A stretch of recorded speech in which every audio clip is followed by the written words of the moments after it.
Alors même si Illustrator et InDesign peuvent sembler assez proches en termes de fonctionnalité, il y a quand même des nuances. Illustrator est réellement un logiciel de dessin vectoriel, donc adapté à la création d'illustrations, de dessins techniques, etc., de logos, alors que dans InDesign, on est plutôt dans un logiciel de mise en page. Néanmoins, vous avez à disposition un certain nombre d'outils de dessin, alors plus ou moins au service de la mise en page, parce qu'évidemment, on a ici des outils très basiques comme le rectangle qu'on a déjà évoqué, donc j'y reviens pas, mais aussi la possibilité de créer des blocs elliptiques. Donc si à un moment donné, vous souhaitez réaliser une mise en page dans laquelle vous avez des blocs de type arrondi, bah évidemment, ça sera plus confortable de travailler là-dessus. Donc on a des blocs de type losange, voilà. La même chose ici avec des outils non attribués. Alors ça, c'est vraiment pour dessiner des formes. C'est-à-dire qu'une forme non attribuée, ici rectangulaire, ça serait en quelque sorte un bloc dans lequel on ne sait pas si on va mettre une image ou un texte. On va peut-être simplement y appliquer une couleur de fond rouge ou verte pour créer un bandeau de couleurs, une légende colorée ou je ne sais quoi.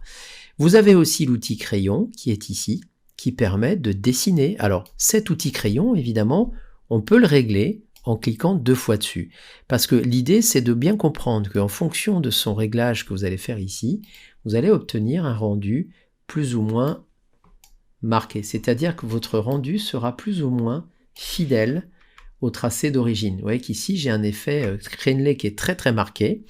Et donc, je ne vais pas forcément être intéressé par ce type de tracé. Alors que si je clique 2 fois dans cet outil et que j'augmente ici le lissage, je vais simplement monter un petit peu les valeurs ici, et bien quand je vais tracer un trait de crayon, vous allez voir que mon tracé est beaucoup plus doux. Alors, je me permets une très petite parenthèse sur la gestion des couleurs de contour, mais on fera un sujet là-dessus.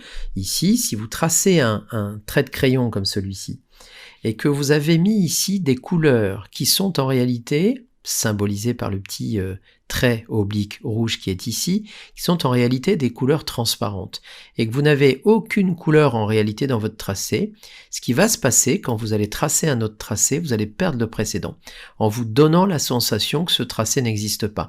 En réalité, il existe, sauf que vous ne le voyez pas. Et donc ça, c'est extrêmement dangereux, et ce que je vous dis là est valable évidemment pour n'importe quel type de bloc. Quand vous tracez un bloc, assurez-vous toujours d'avoir ici un tout petit bouton là, dans lequel vous allez cliquer et qui va vous permettre tout simplement d'avoir par défaut un contour noir qui apparaît sur vos tracés, sur vos blocs. Alors, autant c'est moyennement utile quand vous créez un bloc de type image, parce que vous constatez qu'ici votre bloc il est forcément agrémenté ici de contours bleus, donc vous les voyez quoi qu'il arrive, ça c'est plutôt pratique et je dirais que c'est plutôt pour ça que ça a été fait à mon avis. Mais le problème, puisqu'on parle d'outils de dessin au service de la mise en page ici, c'est que si vous commencez à tracer avec un crayon des formes, et que cette forme ici est composée d'un tracé sans contour, ce qui va vous arriver, c'est que vous n'allez plus voir cette forme. Donc pensez tout de suite, en cliquant sur ce mini bouton qui est ici, à lui activer la couleur de contour. Au moins, vous le voyez, et vous pouvez ainsi le déplacer, le supprimer, en faire quelque chose. Donc je vais évidemment faire une séquence spéciale sur l'outil Plume parce que ça nécessite effectivement d'être un petit peu détaillé. Et donc ici, vous avez vu que vous avez déjà quelques outils de dessin basiques à disposition pour commencer à agrémenter votre mise en page, comme des cercles, des rectangles, des crayons, voilà. Et puis on va évidemment étoffer au fur et à mesure que la formation va avancer, on va étoffer ces sujets-là sur les outils de dessin.